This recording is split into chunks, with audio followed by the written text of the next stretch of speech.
Y'all, we live in difficult times. There's war, political unrest, the pandemic, poverty, families being torn, communities ripped by gun violence and people dying every day, police, injustice. It's all bringing so much pain.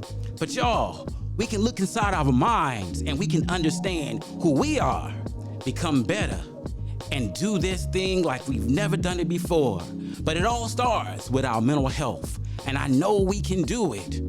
I believe in you because I believe in me, and I believe in us.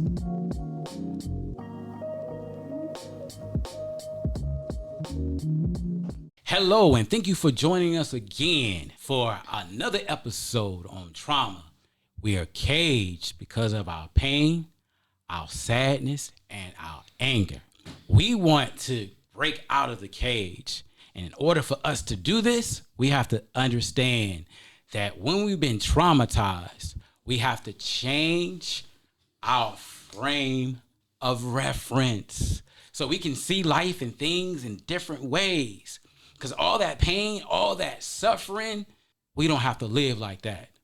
We must learn to live with hope so we can have a better tomorrow. I know somebody out there is hoping for a better tomorrow.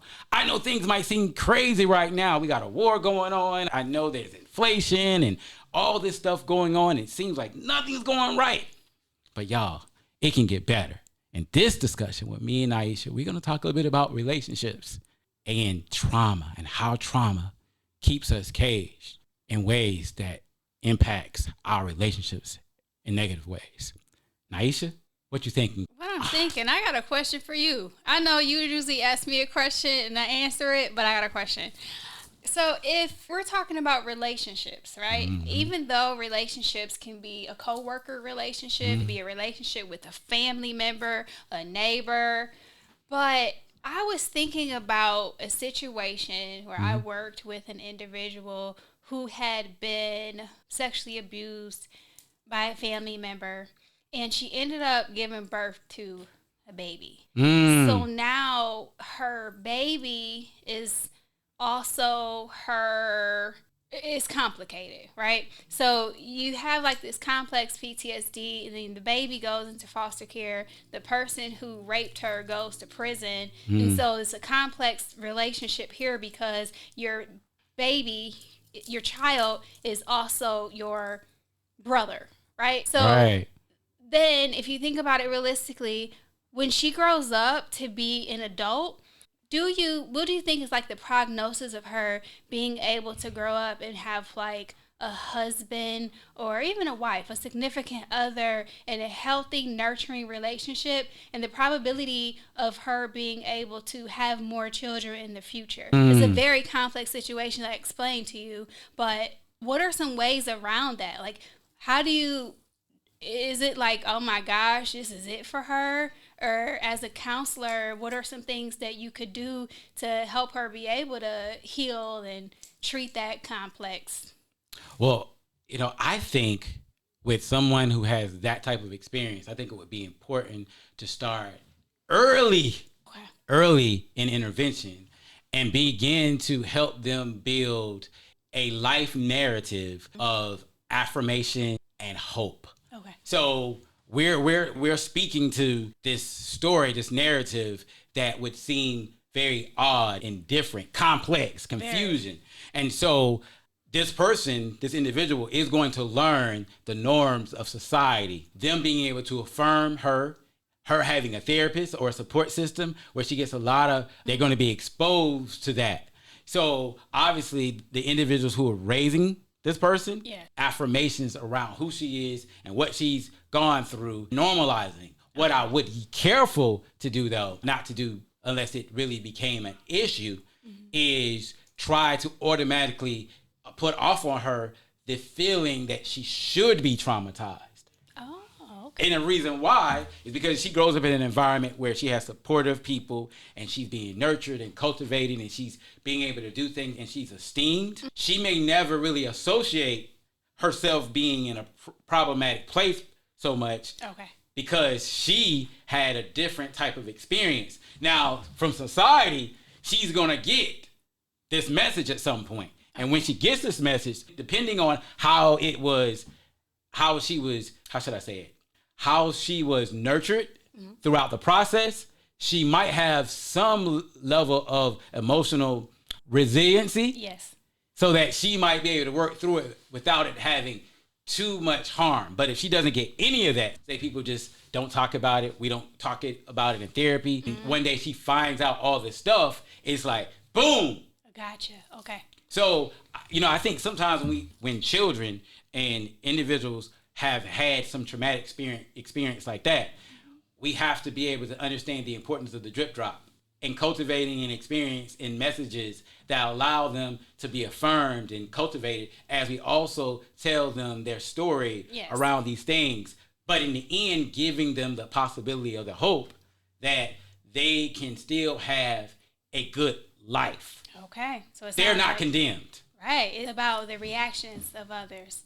Being able to nurture her, give her hope, and not make it seem like, oh my gosh, this is just crazy. Oh, you don't want to instill that in her, but instilling hope and knowing like you are going to be able to grow beyond this. You know, as my shirt say, living beyond your past. Right. Beyond. Exactly. Because if she was in an environment where she was always charged with the crimes of her father, made to feel like every time somebody looked at her, that she was a problem, that, of course, that would just diminish her esteem. And that and the story itself would be like twofold. But at least if we can find a place for her to have some comfort and feel safe and at peace, and she get esteemed, her talents and abilities, and she's cultivated and she's told this story and she understands it's not her fault. What somebody else did is not her fault. And I think a lot of times with people that have a complex PTSD, they oftentimes feel that so much of what's going on is their fault. And they're constantly trying to do these things to make everybody all right, to validate everybody, to be that friend or to be that. And so, but in the end, when things don't go the way they need them to go, then boom, it's like. It crushes them. So that's where we get into, in our relationships, people pleasing, feeling that you aren't enough and you're constantly trying to overcompensate, right? When you think about relationships with significant others, say for instance, you're going on a date, it's time to pack up the picnic basket. And like, okay, well, I'm excited about this date and I'm in charge here. So I'm packing the picnic basket. I got the bottle of wine. I got our snacks. I got the blanket. But then you're like, that level of self-esteem and self-confidence come in. And if it's really low, then we're stuck. We're like, do I have enough in my basket? So we start to overcompensate. And now here we are stuffing extra stuff in the basket. Well, I'm going to put 4 different types of cheeses, 3 different types of white wine. I need some red wine. Oh, are they vegan? Oh, let me take the cheese out. It's like, I don't know what to pack into this basket anymore because I'm trying to make sure and overcompensate so this person is happy, without it being like an even exchange. I like this, so I'm going to leave it in the basket. They might like this, but so I'm going to have 2 options versus several, right? So in our relationships, understanding that we can overcompensate and people please excessively because of our past trauma. Yeah, so if you had bad relationship with your mom, you've had bad relationships with your dad, or maybe something happened to your parents and maybe you lost them at a young age or something like that, and you had some unresolved grief, like if I would have done this or if I would have done, and they would have been here, and as a result of losing them, now you felt all isolated. Well, when you connect with people, you try so hard to connect with people, and so now you do all this people pleasing. And then when you don't get the reciprocity, now you're upset and disappointed because people didn't come at you the way you came at them. And now you're like, oh, so now it reinforces this issue. And sometimes when people go through that, because this is like the opposite of that, sometimes people won't people please. They'll become so ingrained in just like maybe in a sense trying to take care of themselves and not really know how to receive. Okay. And so I oftentimes try to tell people, you got to think about it like this is the reality. So if I am on this end, if I'm that person that struggles to give, because I'm always focusing on myself because I feel like if I give, I'm going to be hurt.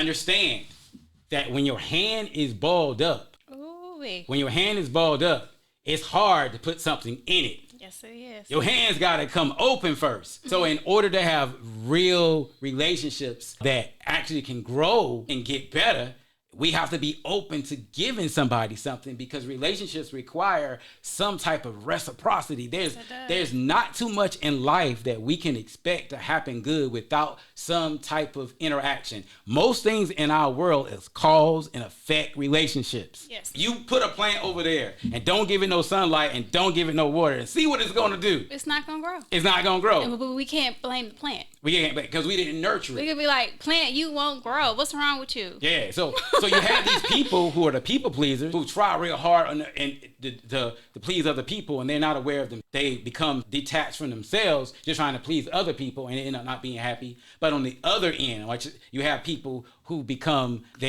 isolated in a way emotionally, and they don't really want to do the reciprocity thing, and then they don't understand why they don't have relationships that really work, because they are so busy being in their closed off in their own space, and they may not be aware of it. Yeah, like what, that's tough.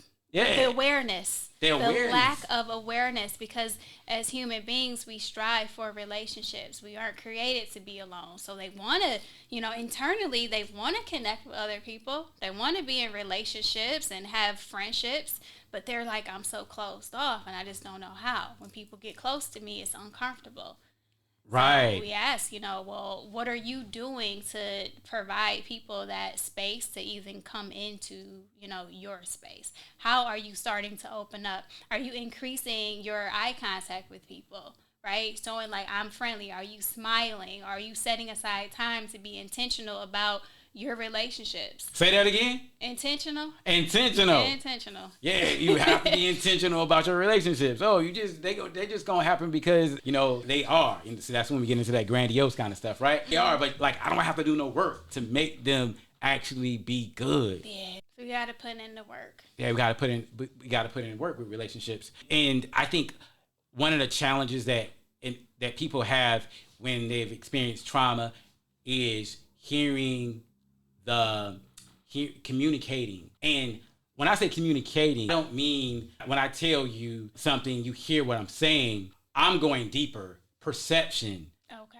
Listen, y'all, we're going to continue this discussion in our next episode. Don't forget to like and subscribe and add your comments.